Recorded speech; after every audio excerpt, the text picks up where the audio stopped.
hello hello hello এই মধু আছে তো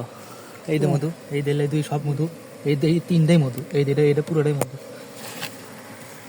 হ্যাঁ এই যে এটা মধু সত্যি তো হ্যাঁ দেখি থামেন এই যে এটা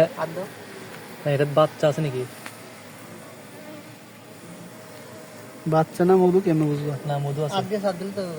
হ্যাঁ একটা মুখের চাপ দিলে বুঝবো এই মুরেরটা বাচ্চা এটা বাচ্চা এটা হ্যাঁ দেখি ওটা কি ওটা মধু না বাচ্চা দেখেন তো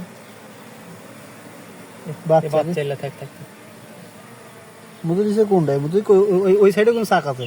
না ওই সাইডে এখনো মধুর ইয়ে করেনি বাচ্চা বাড়াচ্ছে কেবল দেখে কাটতে মধুর ইয়ে ছোট করবে সাইডে ওদের নেই এখনো মধুর করেনি করছে কিন্তু ওই খাওয়ার জন্য ওই সাইডে করছে ওগুলা বাচ্চা খেলানোর জন্য মাসি কম থুক মাসি কম